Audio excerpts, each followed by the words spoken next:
This is Sean. Welcome back to my channel. I just watched some amazing videos that Mike Alvarez has posted. I haven't got a chance to actually respond in the comments. I like to help my YouTube partners I use it to help out with the algorithm. If they see that a channel that has almost 7,000 comments on their channels, then I like to comment as well so that they can get the Google algorithm that they deserve. And then I just got done watching David's video that he made on dressing professional. Once again, I haven't got a chance to comment on his video, but I suggest that you guys watch his video and then I'll comment later on that. Yes, you saw the topic of today's discussion. It's speak English at a post with a question mark. And then the other part of the topic was, I'm going blank again. Oh, stop talking to cops. I'm not too sure we'll have enough time to reach that, but let me talk about speak English at a post. Hey guys and gals, if you are in the United States, the official language of the United States of America is English. It's not Korean, it's not Chinese, not Japanese, not Spanish, it's English. I used to be an FTO, field training officer. I say that like I've been in my new position for a very long time, but no, seriously, I've been in FTO for at least over 4 years, and I ding my trainees for speaking Spanish on the first encounter with people that are on the field. Let's just say you get somebody that has a bat in their hand, right? And you tell them in Spanish, put the bat down, and they don't, and you end up stopping the threat. What are you going to tell the jury? You're going to tell the jury that you give them commands in Spanish that's not even the official language? You see, the politicians use this to your advantage. The court system also uses it to their advantage. When it is beneficial to them, then they will pull the foreign card. So they're going to say, oh, you spoke Spanish. You spoke Spanish. You didn't speak English. We're going to use that against you. I see that all the time, and I ding my trainees every single time they do that. Now, I tell them this. You're going to give commands to people first in English. If you want them to stop doing something, tell them in English. Then you say it in Spanish. And I just saw Mike Alvarez's comment, not in Miami. I get that, but I have to disagree with you on that. But let me explain a little bit further. Your first command should be in English and then in Spanish, if Spanish is the primary language spoken in that area. Once again, you end up having to use force on somebody, and then you later learn that that person didn't speak any Spanish. You are in a world of shit. I'm telling you. And then with the advent of body cameras, it's not going to look good in court. What looks better in court is that you first speak English, followed by the language that is spoken of the area. If you're in Koreatown, Los Angeles, or San Francisco, or maybe New York, then speak Korean if you can. Try those Korean commands. In my area, there's Spanish, and then there's also English, but mostly Spanish. And what I do is I give commands in English and Spanish, like right after the other. I'll tell somebody turn around in English. Turn around, and then voltease, turn around.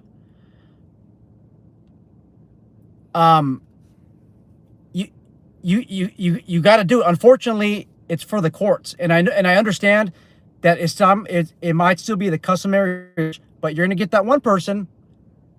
You're gonna get that absolute one person that doesn't speak Spanish, that doesn't speak Korean, that only speaks English, and that's where you're gonna be screwed over. In my school system, I'm super disappointed. Right now, the kids only have $5,000 for field trips. $5,000, yet English as a second language has like 20, maybe even 50 times the funding. I just don't understand why we are putting English speakers last. It just doesn't make any sense. So I'm really disappointed in my school system that my kids get screwed over on the field trips, and they have to go around Mike Albert says, how do you say turn around in Korean? I have some in my roof. Oh man, Mike Alvarez, a lot of people on this channel are not old enough to realize that during the LA riots, there are what you call, I don't know if it's slang or derogatory, but you have rooftop Koreans that would defend their business. So that's where he got the joke from. I don't know if I'm the only one that gets it or the only one that I don't know if Mike Alvarez is the only one that gets it. But anyhow, guys, I'm disappointed. We keep putting Americans last. There shouldn't be a reason why my school, where my kids go to, only get $5,000 for field trips, and they have to fundraise.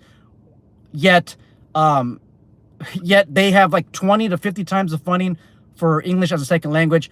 When my mother immigrated here, I think in the 50s or 60s, she didn't speak a word of English. It was only Dutch. And do you think that they had ESL for Dutch? No. I believe she also had, an Asian friend that didn't even speak English. Once again, did they have ESL for them? No. And my mom speaks perfect English. A lot of the older generation, Cubans, Mexicans, Spanish, I'm not talking about the ones that were raised like in the 60s, the 70s and 80s. They speak perfect English, and they didn't have the ESL programs that we have right now that's robbing our children from their right to the proper education. Okay, I know I just pissed off a lot of people. A lot of people unsubscribe. Don't care if I hurt your feelings. Sorry, go find another channel where we say nice things. Okay, the second part of the video is talking to cops. Mike Alvarez says, man, forget them. Yeah, I try, but the trolls are all over the place. I've been forth with, in the past, with Damien from the Security Guard channel. We've clashed over this couple of times. I have law enforcement and I have security experience. When I get people on the YouTube channels saying that basically don't listen to those who are in law enforcement because they're going to give you the wrong advice, I do take offense to that. And I will defend my position. I have both experiences. Now, obviously, you guys can say whatever you want. Me and Damien, we've had some further discussions, and I think that we agree sometimes to disagree, and I believe that we have a mutual respect and understanding of each other's objectives. But I will say this: look, a lot of people in security, they'll come out and they'll say in the comment section box, talk to my uncle's friend who's a lieutenant at the sheriff's department who said that you're wrong, Sean. Or, hey, you know what? I talked to the officers on the beat and they told me that this is the law, like A, B, or C. I just, whenever I hear that discussion, I just want to shut people off, because number one, whatever fact pattern that you introduce to that law enforcement officer, that might or may not be relevant with a little bit different fact pattern. Also, you got to look at this, guys. So if there's a big city and you have the patrol officer that you're asking all of these legal questions about whether or not you can carry a Byrna device, Byrna less lethal launcher. Okay, you're talking to the patrol guy. Well, first off, your patrol guy in large cities, not my city, but large cities, is the guy that's been on the beat 1 to 4 years. Actually been a police officer for 1 to 6 years. Have not yet obtained the rank of sergeant, lieutenant, chief. Not saying that means anything, but I'm just saying that they haven't really excelled. They think that they have excelled because they don't know better, and then they're giving you legal advice. I always have a one-on-one or a group discussion with my team when they start giving people legal advice, like on evictions and everything else. I tell them, look, you're not an attorney. Stop giving people legal advice. What's going to end up happening is they're going to depend on that advice that they think is legal advice and make a wrong legal decision, sometimes a wrong criminal decision. Oftentimes, I get people asking me, hey, officer, if somebody comes in my house, am I allowed to shoot them? And I always say this, well, I can't give you legal professional advice. This is not legal professional advice, but what I will tell you is that you have a legal right to defend yourself. How you do that rule of law is up to you. Okay, that's not giving legal advice to the person. It's giving, I want to say it's stating the way that the law is as written, and it's up to that person to apply that rule of law. And you're also telling that person not legal professional advice. I just can't take it anymore sometimes. For those that say, oh, my cousin's a lieutenant and they told me A, B, or C, okay? Or, hey, my cousin's a lieutenant and they told me you're holding the gun wrong. Well, first off, those of you who are prior military law enforcement know that a lieutenant is far-fetched from, I don't want to say reality, but from field work.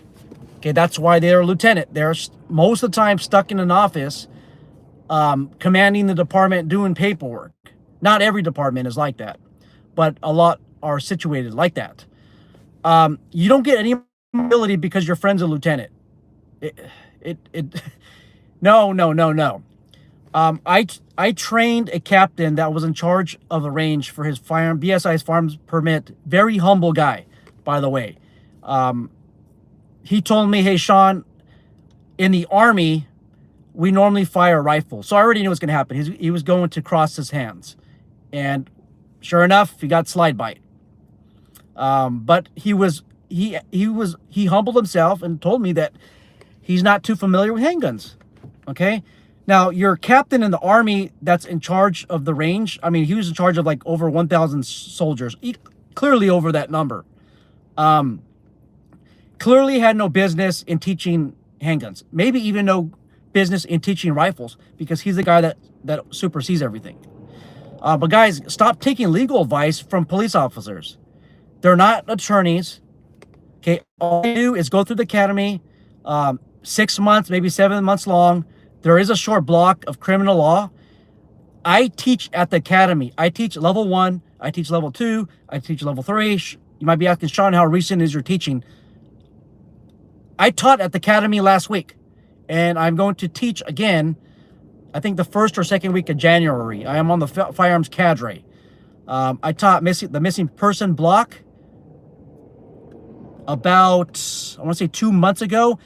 And then 2 weeks ago, I taught crimes against persons, criminal law, and that included death investigations. So I'm recent, I'm always training. But we don't teach, most of our time is criminal law. We rarely teach the civil law portion. We rarely go over whether or not a Byrna launch less lethal is legal in the state of California. Matter of fact, I sat in on the 8-hour portion for the chemical agents portion, and they didn't even mention the Byrna less lethal that does launch a pepper ball. We made a complete video about that on whether it's legal or not. Please watch the video. If you use the pepper ball, that is illegal in California for private security and for your citizens. But if you use a kinesthetic round, the kinesthetic munition, that is legal. If several factors are met, watch the video. Watch the video. I won't mention it here. But when you ask your LAPD or Miami-Dade police officer about whether it's the Byrna device is legal, they're not going to know. Most of them are not going to know, you guys. When are they going to know? Well, let's just say if you point it at somebody and that person files a complaint, now they're going to start researching whether that's legal or not. Not at the point in time. Business and Professions Code sections in California, that is the code that we divert to when we want to know what the administrative regulations are in private security. You think your beat cop for LAPD or Long Beach Police Department, Sacramento Police Department, you think that they're going to know about the Business Professions Code? Maybe 4140, which is possession of a hypodermic needle, maybe possession of a stolen shopping cart. That's in the Business Profession Code section. There is a Business Professions Code section for possession of prescription drugs, but that's really all that they're going to know unless they're in a specialized assignment. And once again, most of your patrol officers have been on the job for a couple of years. Your sergeant is most likely going to be your patrol officer with a little bit more experience. Sometimes they're in specialized assignments. Actually, many times that they are. But you think that they're going to know? No, they specialize in criminal law. They don't specialize whether something is legal or not. California, there's all kinds of regulations on assault weapons, right? I can go to about 90% of the people that I work with, and they're not going to know what the difference is. They're not going to know how to explain to others what makes a rifle legal or not. What are the featureless portions of the rifle? Like, they're not going to know. They're going to think because you have an off-roster handgun that it's a felony or a misdemeanor, which that's not even the case, as long as you legally acquire that. They're not going to start researching unless you bring that into an issue. Maybe you brandished it or something like that, or maybe somebody wants to get you in trouble and they tell the police officer down the street. The professional security journal says, what makes a flux raider not okay? Laughing my LMAO, right? You show that the flux raider to anybody in law enforcement, most people in law enforcement, they're not going to know what makes it legal or not. So stop going to these people that are driving down the street and asking them for legal advice. I guess the next question is that you should ask is, what makes you qualified to give me that answer? Okay. I'm going to make a series of videos that are designed to educate. Unfortunately, it's only California law enforcement. I'm going to try to make short videos because no law enforcement officer wants to watch a video at all that you present, that private security presents to them, let alone a 20-minute video or a 10-minute video. They want to see the 1 minute or 2 minute videos. And I will, I'll publish those videos for you guys sometime this year, some of them, and then you can put them in your notes with little links. And if there's an issue that you have a law enforcement officer, you can always forward the video to the watch commander. If they aren't intelligent, meaning they're not a dumbass, and they're open to criticism, they're open to being educated, then they will watch my videos. And then they'll form an opinion and get back with you on that. They'll say, hey, Sean, information is inaccurate because A, B, or C, or Sean's information is accurate. Thank you for the information.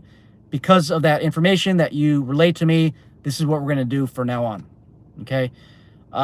That's my goal. I don't think a lot of law enforcement officers are receptive to that. You get a lot of them that are type A personality, but there's always that 10% that are willing to listen. They're willing to be educated. Okay. Let me go through the comments, make sure I didn't leave anybody out.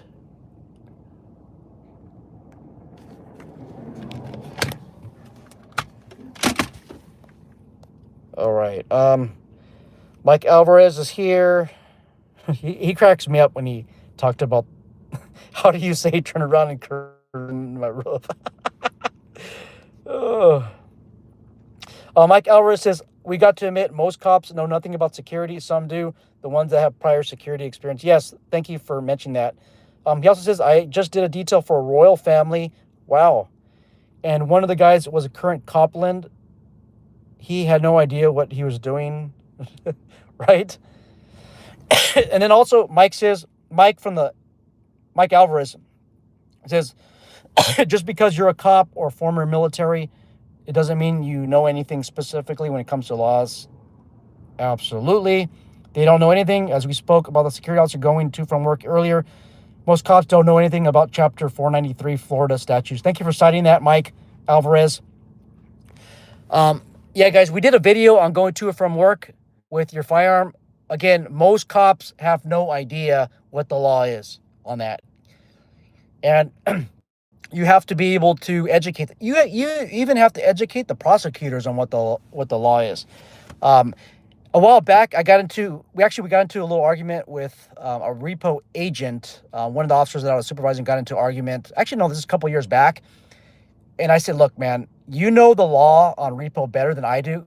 Can you please cite the statute that you are asserting? And the repo agent says, sure, I'll pull it up in my notes. And repo agents, they always have, well, the smart ones, they have a bunch of statutes, laws written down somewhere. And he pulled out a little pamphlet and showed me the section that gave him authority. I confirmed it, and I let him do what he needed to do. All right, guys, we're out of here. I got to get going. I'm looking forward to feedback in the regular comment section box below. Thank you, everyone, for your time. I really appreciate you